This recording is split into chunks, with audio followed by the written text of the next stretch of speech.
안녕하세요 여러분, 서재쌤의 생명과학입니다. 자, 이번 시간에는 상동염색체와 대림유전자에 관해서 알아보도록 하겠습니다. 자, 유전자는 DNA 속에 이렇게 들어있죠?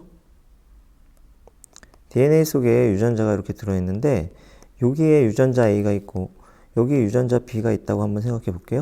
그럼 얘가 응축해서 이렇게 염색체가 된다면 이때 얘가 응축하는 방식은 항상 같은 곳에서 꼬이고 항상 같은 곳에서 꺾어지게 되어 있습니다. 그렇기 때문에 모든 염색체는 이 A라고 하는 유전자를 같은 위치에, B라고 하는 유전자를 같은 위치에 갖게 되어 있어요. 만약에 이 위치에 혈액형 유전자가 온다면, 그리고 이 염색체가 만약에 1번 염색체라고 한다면 모든 혈액형 유전자는 1번 염색체에 들어있게 되는 거야. 내 몸에 있는 것뿐만이 아니라 인간이라고 하는 모든 종이 갖고 있는 혈액형 유전자는 모두 1번 염색체에 들어있게 되는 겁니다. 자, 이 말을 교과서에서는 이렇게 표현했어요. 염색체를 구성하는 DNA 안에 유전자가 있다. DNA가 응축되는 과정에서 유전자는 염색체의 일정한 위치에 존재하게 된다. 결국 유전자의 자리가 정해져 있다는 거야. 근데 우리가 갖고 있는 상동염색체는 두 개가 이렇게 있는데 이 두 개의 염색체는 하나는 부계로부터 하나는 모계로부터 이렇게 온 거잖아요. 그렇지? 아빠한테 받은 염색체 이 자리가 혈액형 자리면 엄마한테 받은 염색체 이 자리도 혈액형 자리가 되어야 합니다. 그러면 여러분들은 혈액형이 뭐예요? A병인 사람은 아빠한테 A 받고 엄마한테 B 받은 거겠죠. O형인 사람은 아빠한테 O 받고 엄마한테 O 받은 거겠지. 이렇게 상동염색체의 같은 자리에는 하나의 형질을 결정하는 유전자가 존재하게 되는데, 그렇죠? 이때 이 유전자 몇 개? 두 개. 왜냐? 아빠한테 한 개, 엄마한테 한 개 받기 때문에 우리는 유전자를 두 개씩 갖습니다. 이 유전자를 우리는 뭐라고 부른다? 대립 유전자라고 부르게 되는 거야. 그러면 우리는 혈액형에 관해서 대립 유전자를 어떻게 구성해서 가질 수 있게 될까요? A 받고 B 받을 수 있죠. A 받고 O 받을 수도 있죠. B 받고 O 받을 수도 있습니다. 이런 경우에는 아빠한테 받은 혈액형 유전자와 엄마한테 받은 혈액형 유전자가 달라지게 되고 아빠한테 A, 엄마한테 A 이렇게 받을 수도 있겠죠. BB가 올 수도 있고 OO가 올 수도 있습니다. 이렇게 되면 아빠한테 받은 유전자와 엄마한테 받은 유전자가 똑같아져요.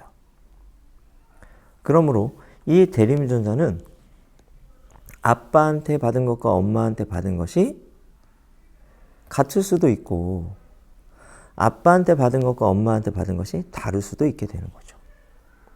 이때 서로 다르면 이걸 우리가 뭐라고 부르냐면 이형 접합성 이렇게 부르고 같은 경우를 동형 접합성이라고 부릅니다. 옛날에는 이거를 순종 잡종 이렇게 불렀는데 지금은 이게 편견이 좀 생긴다고 해서 순종 잡종이라는 용어를 쓰지 않고 이형 접합성, 동형 접합성 이렇게 부르게 되는 거죠. 그래서 상동 염색체 중 하나의 털색을 결정하는 유전자가 있다.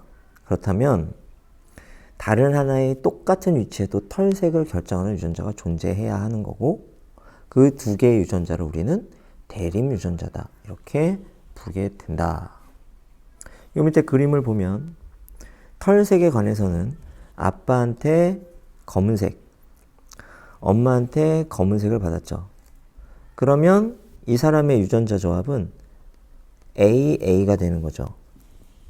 그럼 아빠한테 받은 것과 엄마한테 받은 것이 똑같으니까 털색에 관해서는 동형 접합성이 되는 겁니다.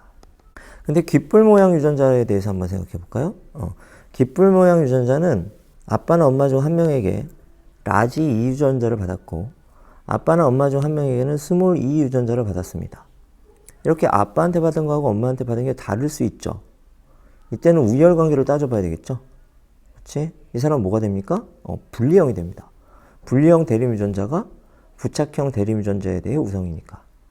그렇죠? 이때 이 사람의 귓불 모양에 대한 유전자 조합은 라지 E 하나, 스몰 E 하나 되는 겁니다. 이거를 우리는 무슨 접합성이라고 한다고 그랬어? 그래. E형 접합성이라고 한다고 했죠. 기억합니다. 상동염색체의 같은 자리에 있는 유전자, 얘를 우리가 뭐라고 한다? 대립 유전자라고 하는데, 하나는 아빠, 하나는 엄마한테 받은 것이므로 같을 수도 있고 다를 수도 있다. 자, 이게 핵심이에요. 근데 이 밑에 그림을 한번 보겠습니다. 우리는 염색체 모양을 이런 식으로도 보죠. 이거 뭡니까? 얘 염색 분체, 얘 염색 분체. 그럼 얘네 둘이 뭐야? 자매 염색 분체가 되죠. 이렇게. 그럼 자매 염색 분체는 어때야 된다?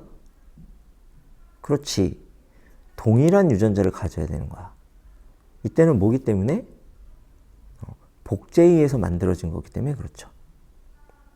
그래서 자매 염색 분체가 라지를 갖고 있다. 그러면 복사해서 만들어진 이쪽에도 라지 유전자가 들어있어야 되는 거겠죠. 그럼 여기는 스몰 f, 여기 라지지가 들어있어야 되고, 그 다음에 이 왼쪽에 있는 염색체가 아빠한테 받은 거라면 오른쪽에 있는 염색체는 엄마한테 받은 거겠죠. 얘네 둘의 관계는 상동염색체란 말이죠. 상동염색체의 같은 자리에는 같은 형질을 결정하는 유전자가 들어오지만 같을 수도 있고 다를 수도 있다 그랬어. 그럼 여기에 스몰 e가 있으니까 여기도 스몰 e가 있어야 돼. 그럼 이 사람은 뭐가 되는 거죠? 그렇죠. 라지 E, 스몰 E, E형 접합성이 되는 거고. 그 다음에 F에 관해서는 스몰 f, 라지 f, 라지 f 이렇게 되겠죠. 그럼 이 사람의 유전자형은 라지 f, 스몰 f, E형 접합성이 되는 겁니다. 근데 G에 관해서 보면 아빠한테 받은 것도 엄마한테 받은 것도 다 G란 말이죠. 그러니까 여기 라지지가 들어가게 되고, G에 관해서는 라지지 아빠한테 받은 것과 엄마한테 받은 것이 똑같은 라지지 동형 접합성이 되는 것이다. 이렇게 볼 수 있습니다. 좀 헷갈릴 수 있지만 이것만 기억하세요. 상동염색체의 같은 자리는 대립 유전자, 같을 수도 있고 다를 수도 있다. 자매 염색 분체의 같은 자리에는 같은 유전자, 이건 반드시 똑같아야 된다. 자, 이게 핵심입니다.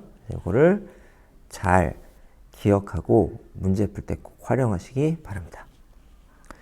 스스로 하기 문제 한번 풀어볼까요?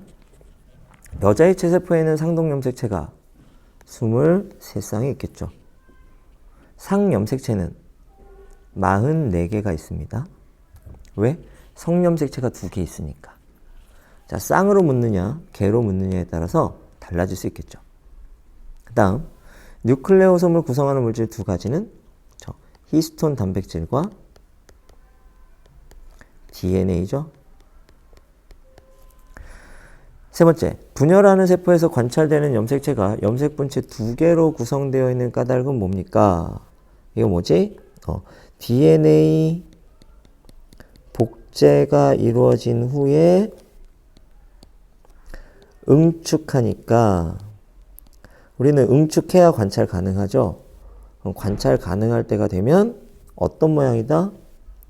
염색분체 2개로 구성되어 있는 염색체가 된다. 이렇게 볼 수 있고요. 4번, 하나의 형질 결정에 관여하며 상동염색체의 같은 위치에 있는 유전자를 뭐라 한다? 그렇죠. 대립 유전자라고 부른다. 같을 수도 있고 다를 수도 있다. 같으면 동형, 다르면 이형이다. 자, 됐죠? 자, 오늘 강의 여기까지.